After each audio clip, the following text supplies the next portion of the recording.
안녕하십니까? 책 읽는 밤 달빛지기입니다. 천일야화 18번째 밤 이야기를 이어나가겠습니다. 오, 내 친구 어부여. 정령이 대답했습니다. 다시 한번 부탁하네.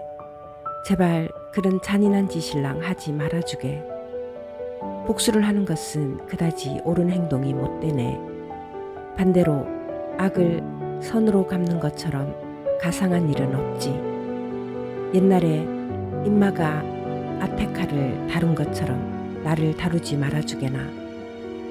그래, 임마가 아테카에게 어떻게 했는데? 어부가 물었습니다. 아, 그걸 알고 싶다면 말이야. 정령이 대답했습니다. 이 항아리 좀 열어주게나.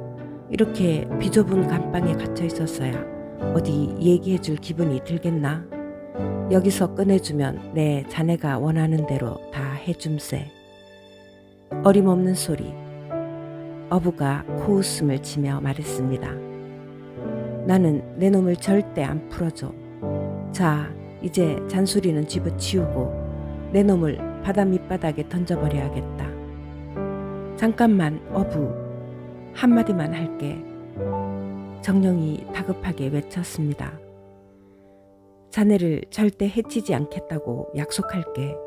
오히려 말이지, 자네에게 큰 부자가 될 수 있는 방법을 가르쳐 주겠다고. 가난에서 벗어날 수 있다는 희망에 어부는 마음이 약해졌습니다.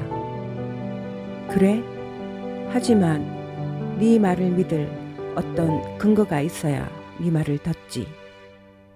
그렇다면 하느님의 위대한 이름으로 네가 말한 것을 반드시 지키겠다고 맹세해라.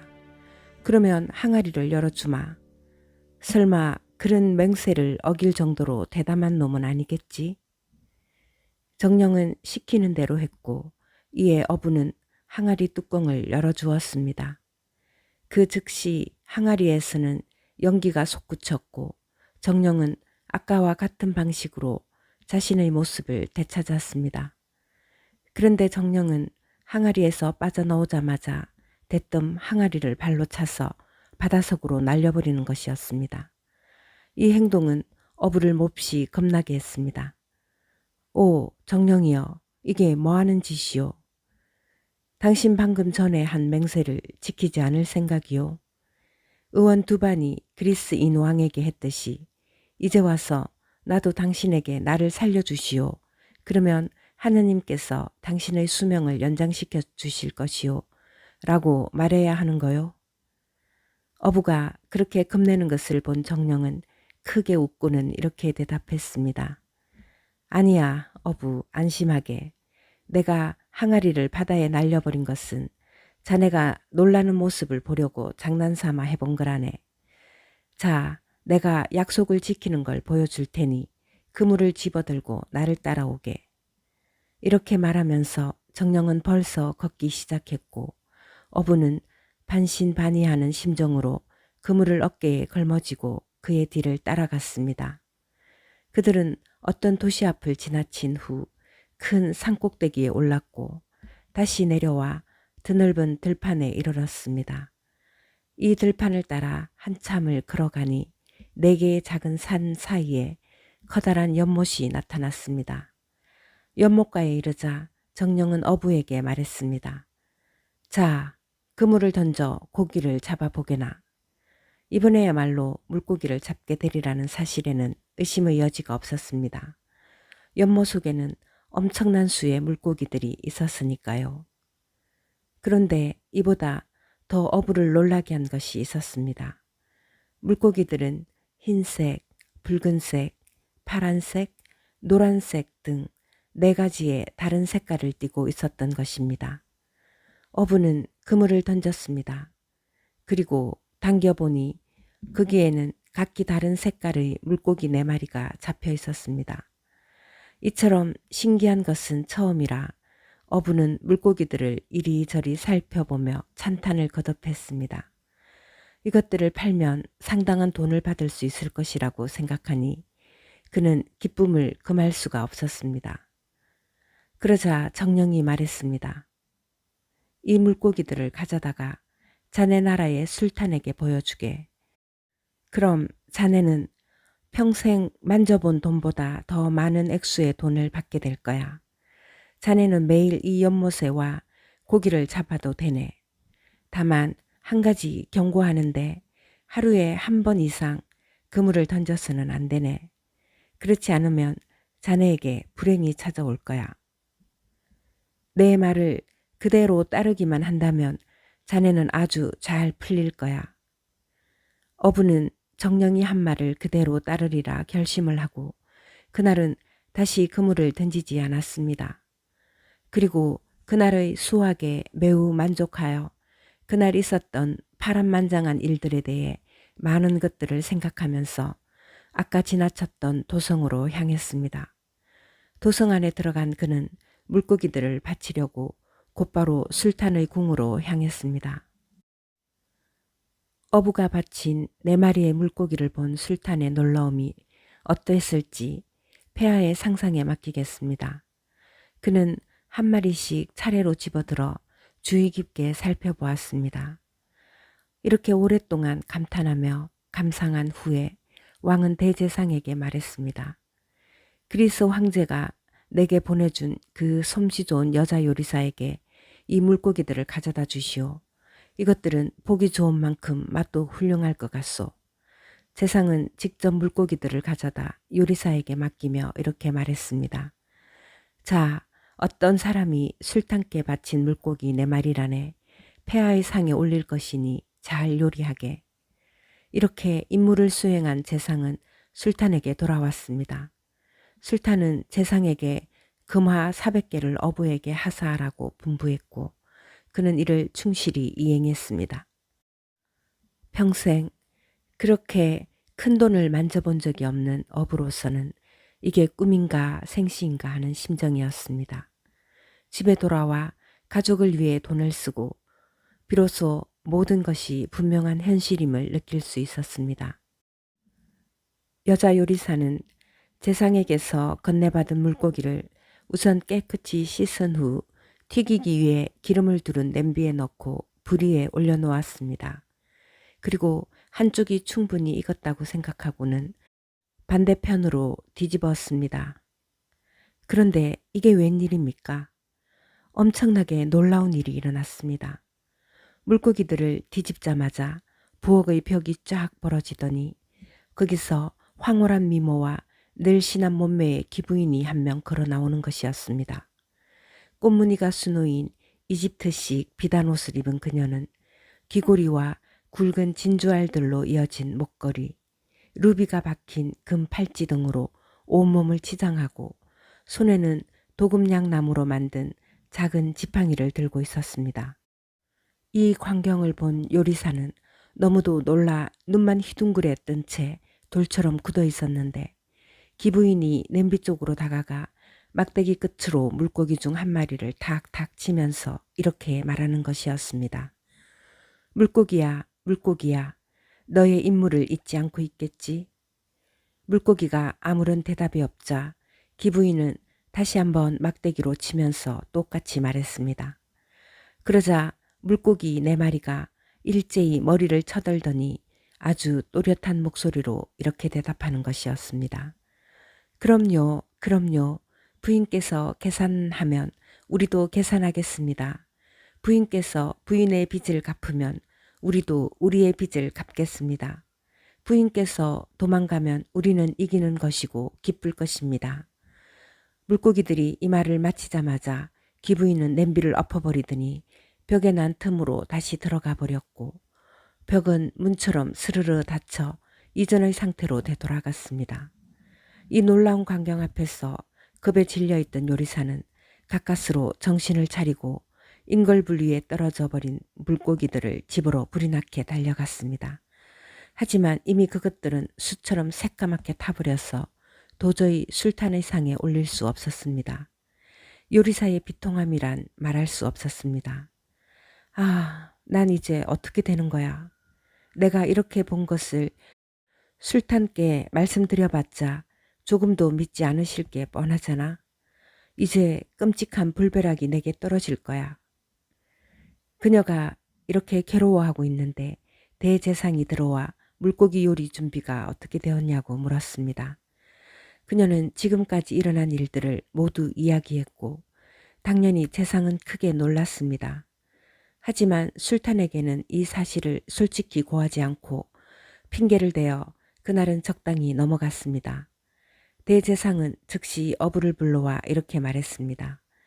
어부여, 그대가 가져왔던 것과 똑같은 물고기를 4마리 더 가져다 줄 수 있겠나? 좋지 않은 일이 일어나서 술탄께 요리해 드릴 수 없었다네. 어부는 재상에게 정령으로부터 들은 충고를 말하지 않았습니다. 대신 고기 잡는 곳이 너무 먼 곳에 있는 까닭에 그날은 공급해 줄 수 없으니 다음날 아침에 가져다 주겠다고 약속했습니다. 그리고 어부는 그날 밤중에 길을 떠나 연못으로 갔습니다. 그물을 던져 당겨보니 어제처럼 각기 다른 색깔의 물고기가 4마리 잡혀 있었습니다. 어부는 즉시 돌아와 약속한 시간에 재상에게 물고기를 가져다 줄 수 있었습니다. 재상은 물고기를 부엌으로 가져가 요리사에게 어제처럼 물고기들에게 밀가루를 입히고 불 위에 올려놓은 모습을 부엌에 남아서 지켜보았습니다. 물고기 한쪽이 익어서 요리사가 반대편으로 뒤집자 다시 부엌의 벽이 열리면서 어제의 기부인이 작은 지팡이를 손에 들고 나타났습니다. 그녀는 냄비에 다가가 물고기 1마리를 톡톡 치면서 똑같은 주문을 외웠고 이에 물고기들은 머리를 쳐들면서 어제와 똑같이 대답하는 것이었습니다. 4마리의 물고기가 기부인에게 대답하자 그녀는 다시 지팡이로 냄비를 쳐서 엎은 다음 그녀가 넣은 벽의 틈으로 들어갔습니다. 이 모든 광경을 직접 목격한 재상은 이렇게 말했습니다. 이것을 술탄께 감추기에는 너무도 놀랍고 기이한 일이다. 당장에 달려가 이 기이한 일을 폐하께 알려드려야겠다. 그리고 즉시 술탄을 찾아가 자기가 본 것을 낱낱이 보고했습니다. 술탄 역시 몹시 놀랐고 이 신기한 일을 한시라도 빨리 보고 싶어서 사람을 보내 어부를 데려오게 했습니다. 여보게, 어부가 도착하자 술탄이 말했습니다. 그 다양한 색상의 물고기 4마리를 다시 가져다 줄 수 없겠나? 어부는 사흘의 말미를 준다면 원하시는 것을 가져다 주겠노라고 대답했습니다. 술탄이 허락하자 그는 3번째로 연못에 갔고 이번에도 이전의 2번 못지않은 좋은 결과를 얻을 수 있었습니다. 어부는 잡은 물고기를 즉시 술탄에게 가져다 주었고 이렇게 빨리 받게 되리라고는 예상치 못했던 술탄은 크게 기뻐하며 또다시 어부에게 금화 400개를 하사했습니다. 물고기를 받은 술탄은 요리에 필요한 모든 것을 그의 사실로 날라오게 한 후 대제상과 함께 거기 들어박혔습니다. 요리는 제상의 몫이었습니다. 그는 물고기들의 밀가루를 입힌 후 냄비에 넣어 불 위에 올려놓았습니다. 그리고 한쪽이 익자 반대편으로 뒤집었습니다. 그러자 집무실의 벽이 열리면서 이번에는 젊은 귀부인 대신 흑인 하나가 나오는 것이었습니다. 노예 복장을 하고 있는 이 흑인은 키와 덩치가 어마어마했고 손에는 커다란 몽둥이를 하나 들고 있었습니다. 그는 냄비 있는 곳으로 오더니 몽둥이로 물고기 1마리를 툭 치면서 이렇게 말했습니다. 물고기야, 물고기야, 내 의무를 잊지 않고 있겠지? 이 말에 물고기들은 머리를 쳐들고 대답했습니다. 그럼요, 그럼요. 우리 여기 있나이다. 당신이 계산하면 우리도 계산하겠습니다. 당신이 당신의 빚을 갚으면 우리도 우리 빚을 갚겠습니다. 당신이 도망가면 우리는 이기는 것이고 기쁠 것입니다. 물고기들이 말을 끝내기 무섭게 흑인은 방 한가운데 냄비를 뒤엎어 물고기들을 숫덩이로 만들었습니다. 그러고 나서 오만한 태도로 벽에 난 틈으로 들어가 버렸고 벽은 다시 닫혀 이전의 상태로 돌아갔습니다. 술탄은 재상에게 말했습니다. 이 모든 광경을 보고 나니 마음이 심란해서 견딜 수가 없소. 이 물고기들은 아마도 무언가 기이한 사연을 숨기고 있는 듯하오. 나는 그걸 꼭 알아내고 싶소. 술탄은 사람을 보내어 어부를 불러온 후 이렇게 물었습니다. 어부여, 그대가 내게 가져다 준 물고기들이 내 마음을 심히 뒤숭숭하게 만들고 있다네. 그대는 그것들을 어디서 잡았나? 폐하, 어부가 대답했습니다. 저기 보이는 저 산 너머에 4개의 작은 산이 있는데 그 산들 사이에 있는 한 연못에서 잡았사옵니다. 경은 그 연못에 대해 아는 바가 있소? 술탄이 재상에게 물었습니다. 전혀 모르옵니다, 폐하. 저는 40년 동안 이 근방과 심지어는 저 산 너머에까지 사냥을 다녀보았지만 지금까지 그 연못에 대해서는 한 번도 들어본 적이 없사옵니다. 술탄은 어부에게 연못이 그의 궁전에서 얼마나 떨어져 있는지 물었고 어부는 걸어서 3시간이면 충분하다고 대답했습니다.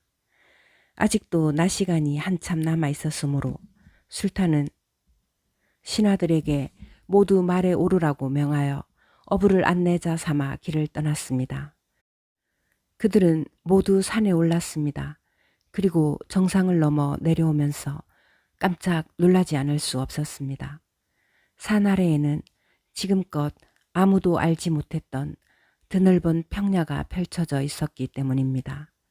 마침내 그들은 연못에 도착했습니다. 과연 그것은 어부가 말한 대로 4개의 작은 산 사이에 있었습니다.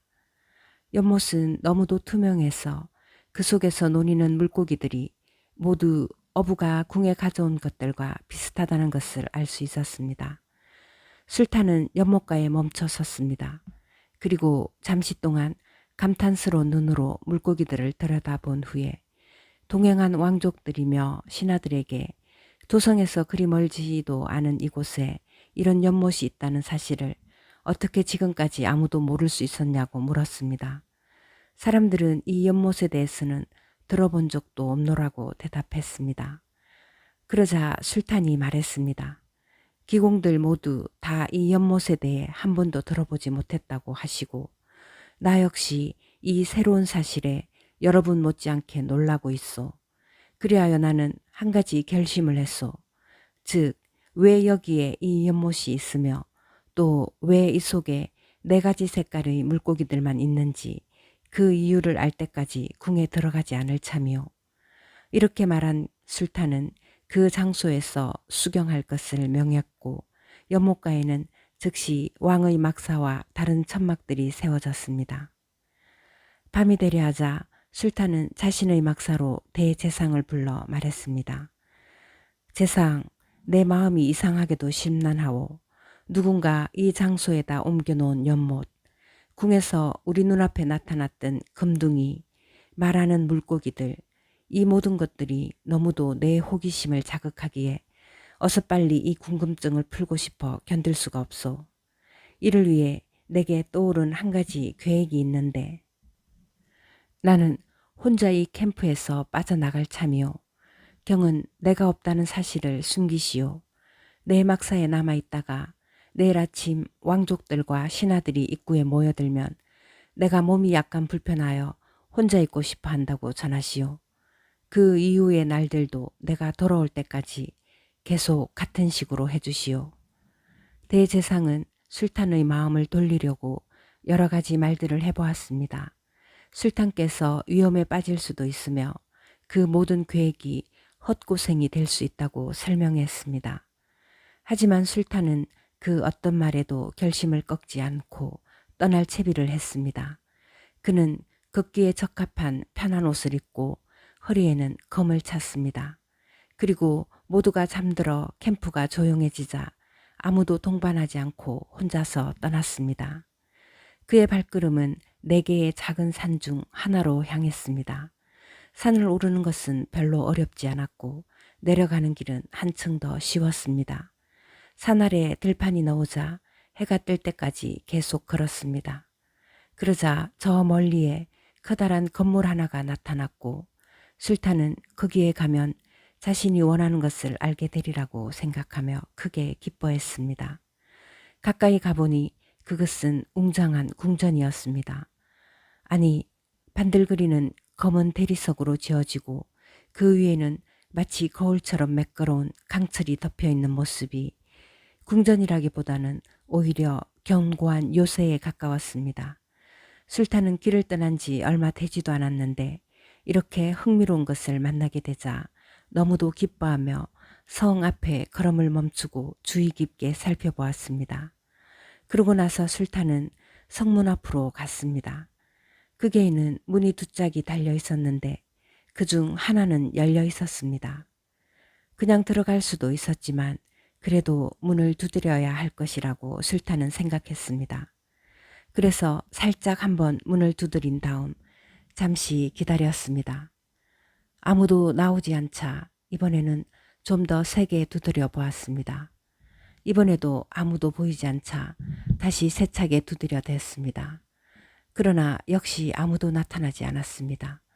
술탄으로서는 놀라지 않을 수 없었는데 이토록 잘 관리된 성이 버려진 것이라고는 생각할 수 없었던 까닭입니다.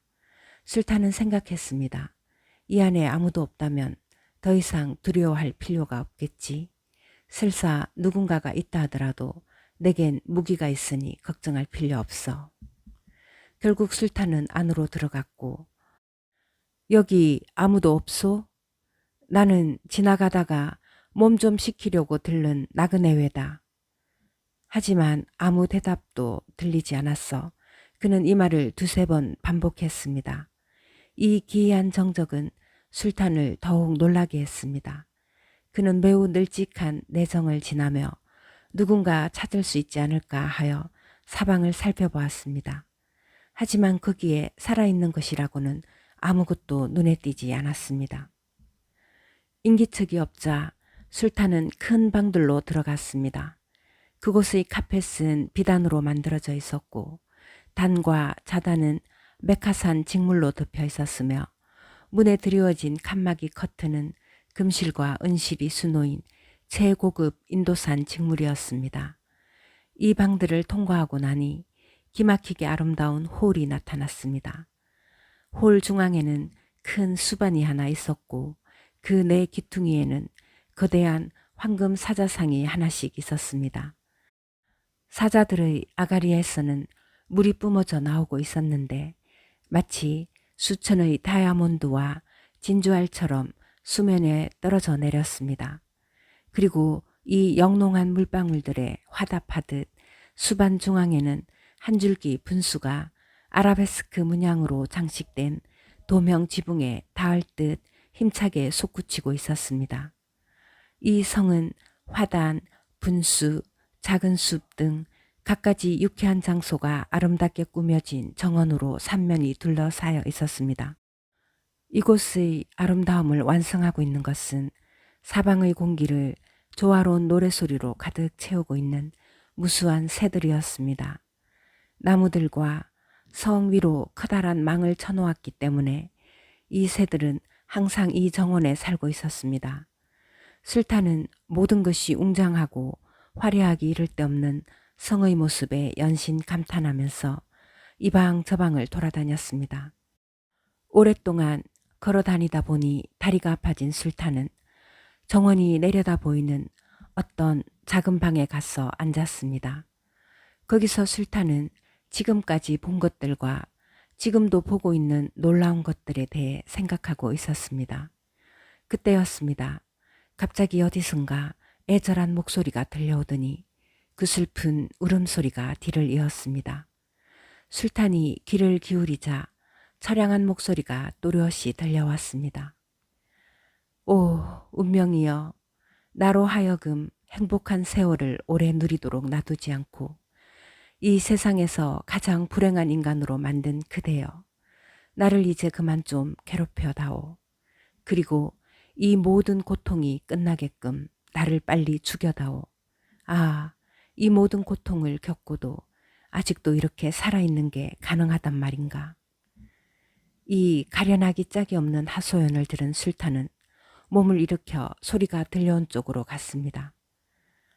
그렇게 어떤 큰 홀의 문으로 가서 칸막이 커튼을 열자 지면에서 약간 높은 곳에 놓인 왕자가 보였고 그 위에는 잘생긴 용모에 호사스러운 옷을 입은 어떤 청년이 앉아 있었습니다. 청년의 얼굴에는 슬픔이 가득했습니다. 술탄은 그에게 다가가 인사를 건넸습니다. 청년은 고개를 아주 깊이 숙이며 답례한 후에 이렇게 말했습니다. 기공의 풍채를 보건대 이렇게 앉아있기보다 일어나서 극진한 예로서 모셔야 할 분 같군요. 하지만 저로서는 피치 못할 사정이 있어 그러하지 못하오니 공께서는 너무 괘씸하게 생각하지 말아주시기 바랍니다. 이에 술탄이 대답했습니다. 그렇게 이 몸을 존중해 주시니 감사할 따름이외다. 또 기공께서 일어날 수 없는 이유가 무엇이 되었든 저는 충분히 이해하겠소. 저는 공이 한탄하는 소리에 이끌리고 공의 고통에 마음이 움직여서 무언가 도움이 될 수 있을까 하여 여기 달려왔소. 내 힘으로 공의 고통을 조금이라도 덜어줄 수 있다면 내 있는 힘껏 도와드리겠소. 그러니 공의 불행한 이야기를 내게 들려주시오. 아니, 그보다 먼저 이 근방에 있는 연못과 그 안에 있는 4가지 색의 물고기들은 대체 무슨 사연을 숨기고 있는 겁니까? 그리고 이 성은 무엇이고 당신은 왜 여기에 있는 것이며 또 왜 이렇게 홀로 있는 겁니까? 청년은 이 모든 질문에 대답하는 대신 그저 서럽게 울기만 했습니다. 아, 참으로 변덕스러운 게 운명이로다. 사람들을 올려놓았다 내려놓았다 하며 장난치는 게 바로 운명이든가. 그에게서 받은 행복을 편안히 누리고 있는 자가 어디에 있으며 항상 청명한 나날을 보내고 있는 자가 어디 있단 말인가.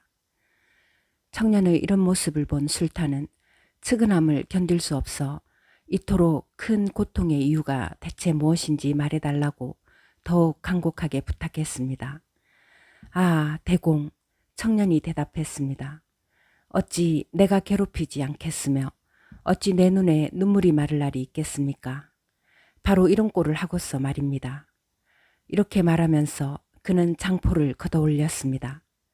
놀랍게도 그는 머리에서 허리 부분까지만 인간이었습니다. 몸의 아랫부분은 검은 대리석이었던 것입니다.